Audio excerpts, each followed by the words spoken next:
Hello বন্ধুরা, কেমন আছো? আশা করি প্রত্যেকে অনেক অনেক ভালো আছো। আজকে যে বিষয়টার উপরে আমি ভিডিও আনতে চলেছি সেটা একদম বিগিনার্সদের জন্য, এবং সেই ভিডিওটার মধ্যে থাকছে যে তোমরা বিগিনার্সরা প্রথম যখন ওয়াটার কালার শুরু করে তখন তারা কিভাবে ওয়াটার কালারটাকে ধাপ বাই ধাপ চাপাবে, মানে ভিজে অবস্থাতেই।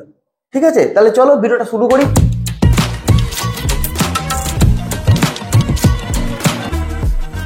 Welcome to my channel motivational art and teaching থেকে আমি অনিরুদ্ধ। দেখো, আমাদের তো একটা লেসন চলছেই, হ্যাঁ, এবং সেই লেসনটা তোমরা ভালো করে দেখবে।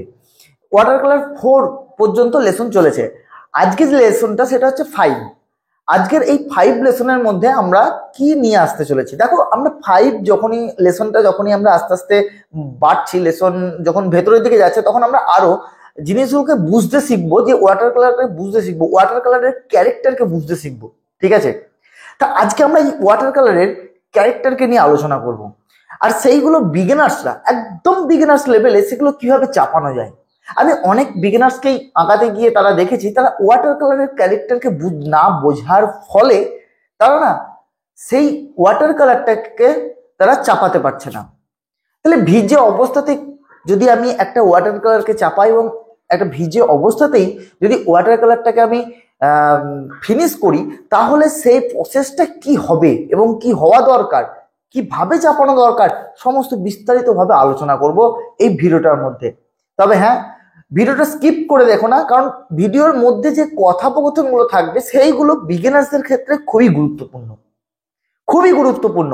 কারণ এই কথাগুলো মিস করলে তুমি দেখবে যে একটা জিনিসকে আরেকটা জিনিসের সঙ্গে বুঝতে পারছো না। অতএব মিস না করে দেখতে থাকো। এবার দেখো যে কালারগুলো আমি কিভাবে চাপাচ্ছি। দেখো, প্রথমে আমি ভিজিয়ে নিলাম, ভিজিয়ে নেওয়ার পরে আমি জাস্ট ছাড়তে থাকছি।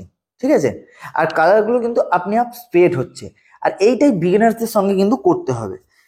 ঠিক আছে, তোমাদেরকে কালার ছেড়ে দিতে হবে আর সেটাকে স্প্রেড করাতে হবে। এবার স্প্রেড যখনই আপনি আপ করবে, এবার তোমরা আস্তে আস্তে এইগুলো ধারণা পেয়ে যাবে যে কখন আমাকে কালারটা ছাড়তে হবে, কোন জায়গায় ছাড়তে হবে। এটা প্র্যাকটিসের দ্বারাই কিন্তু একমাত্র সম্ভব।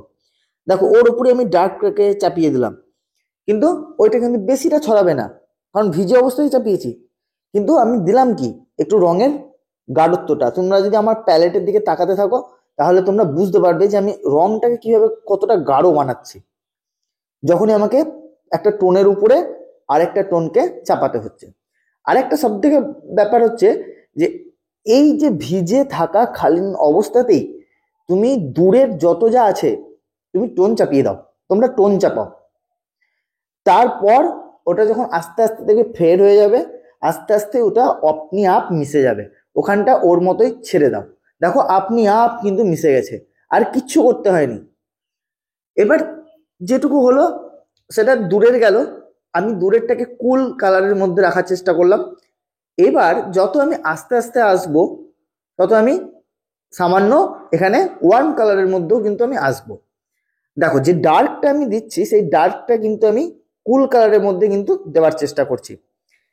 এই যে তোমাদেরকে এই যে ডার্ক গুলো দিতে হবে না, এই ডার্ক গুলো কিন্তু যত ভিজে অবস্থাতেই তোমরা দেবে তত কিন্তু মিশবে।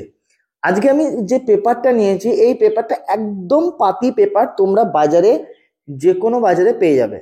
জাস্ট আর্ট পেপার, হ্যাঁ, আর্ট পেপারেই তোমরা এটা প্র্যাকটিস করবে। কারণ তোমাদের মতো করে তোমরা যে পেপারগুলোকে ইউজ করো, হাতের কাছে পাও, আজ তোমাদের মতো করে তোমাদের পেপারগুলোতেই আমি করছি। তাতে তোমাদেরও বুঝতে সুবিধা হবে যে কিভাবে কখন কি চাপাতে হবে। ঠিক আছে, দেখো আমি এই ডার্ক টোনগুলো কিন্তু একভাবেই চাপিয়ে দিলাম ভিজে থাকা অবস্থাতেই। আমি কিন্তু এখনো এই দিকটাতে ধরিনি, আমার যতটা ভিজে আছে, আমি যতটা ভিজে অবস্থাতে আমার কাজ করা দরকার, ঠিক ততটা আমি ওই জায়গাটায় কিন্তু আমি কাজ করছি। কারণ শুকিয়ে গেলে ওই জায়গাটা আমি আর কাজ করব না, তাই জন্য আমার কাছে ইম্পর্টেন্ট ছিল ভিজে অবস্থাতেই কাজ করে দেওয়া। আমি কিছু বোল্ড স্ট্রোক, আমি কোনো তোমাদের ডিটেলিং কাজকে আমি দেখাচ্ছি না, কারণ কিছু বোল্ড স্ট্রোককে নিয়ে আমি কাজ করছি। First tone, second tone, third tone, এই 3টে টোনকে নিয়ে কাজ করছি। দেখো, এই যে এবার যে জায়গাটাকে আমি দিচ্ছি, এইটা কিন্তু একটু ওয়ার্ম প্লাস কুল, দুটোকেই এবার ব্যালেন্স করব। দুটোকেই ব্যালেন্স করে কিন্তু এই কালারটাকে আমরা কিন্তু দেব। এবার যেহেতু রোদটা এইদিকে এসে পড়ছে, তাহলে আমাকে এই দিকের যে ওয়ার্ম কালারটাকে কিন্তু আমরা ধরে নিলাম।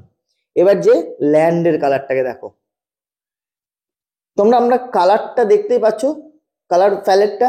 অতএব কালারের নামগুলো আর কিন্তু আমি বলছি না, যারা আমার রেগুলার দেখে থাকো তারা আমার কালারগুলোর নাম জানো।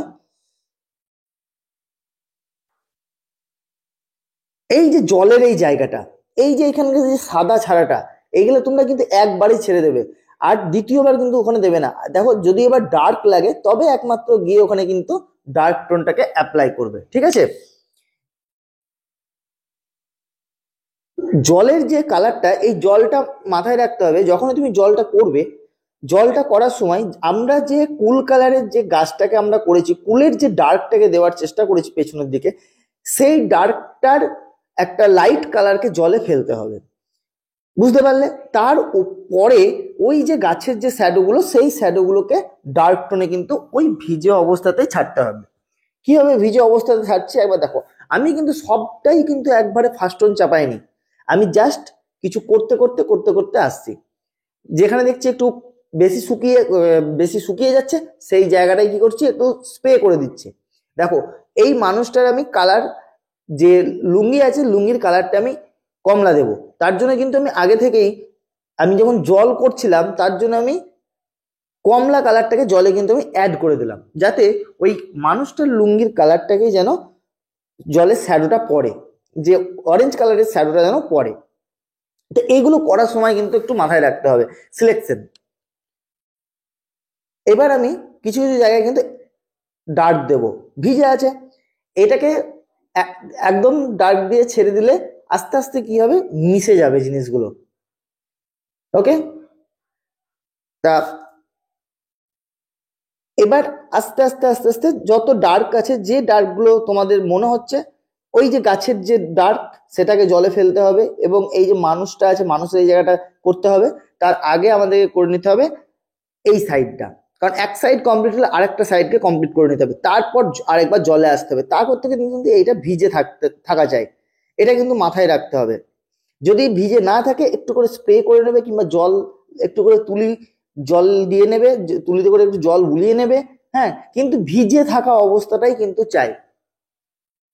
এইভাবে তোমরা বিগিনার্সরা কিন্তু যদি করো, তাহলে খুব সহজে বিগিনার্স থেকে অ্যাডভান্স লেভেলে তোমরা পৌঁছাতে পারবে। তেমনি খুব সহজেই আমার চ্যানেলটিকে একটা সাবস্ক্রাইব করে আমারও মোটিভেশন বাড়াতে পারবে, কারণ তোমাদের একটা সাবস্ক্রাইব আর কমেন্ট আর লাইক, এটা আমার কাছে অনেক মোটিভেশন দেয়। তা যদি ভালো লাগে একটা কমেন্ট অবশ্যই করো। দেখো এরপরে যে আমি টোনগুলো দিচ্ছি, জাস্ট এটা কিন্তু আমি কিছুটা সবুজের টোন। এবার যেহেতু এটা আমার কাছে আছে, যেহেতু সেইখানে, সেই জন্য আমাকে কিন্তু একটু ওয়ার্ম টোনে কিন্তু আমাকে যেতে হবে বলতে, লাইটটা যদি আমার ওয়ার্ম টোনে পড়ে তবে আমি যাব, যদি কুল টোনে পড়ে তাহলে কুল টোনে যেতে হবে।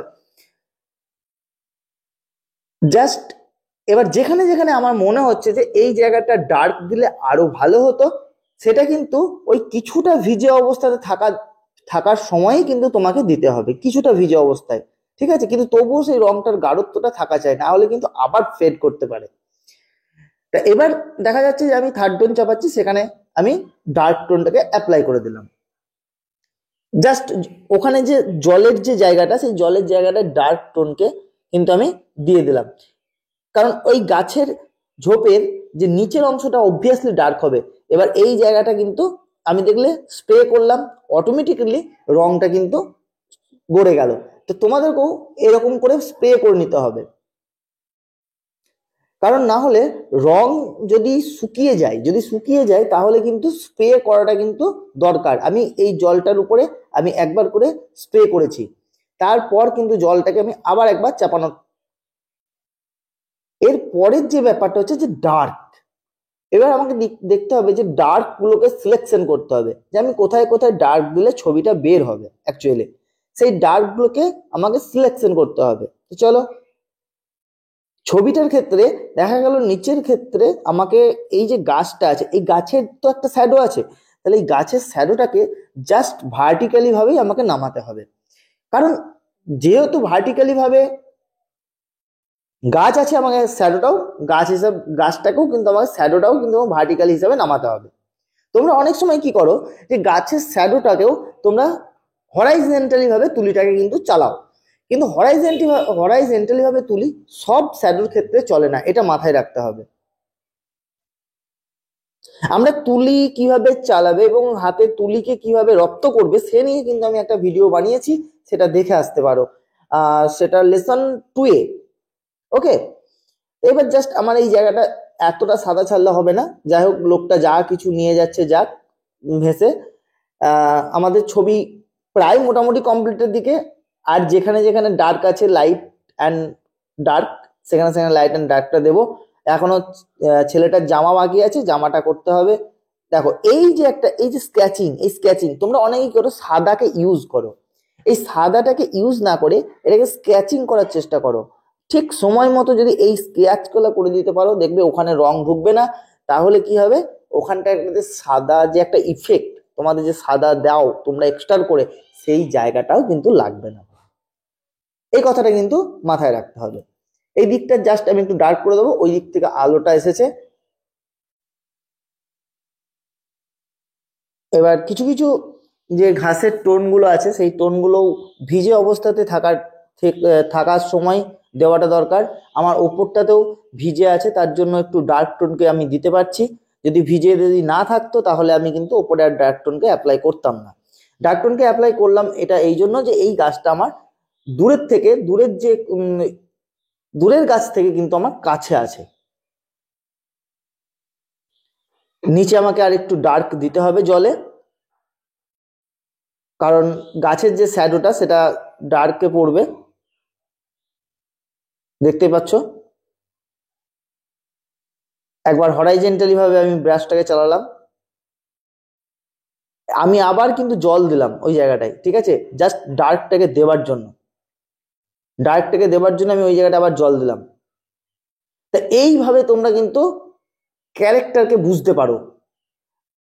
তোমরা কখন কি হচ্ছে না হচ্ছে সেই জিনিসগুলোকে বোঝো, তাতে তোমার ছবিটা খারাপ হয় হোক, আগে এইভাবে জিনিসগুলোকে প্র্যাকটিস করো।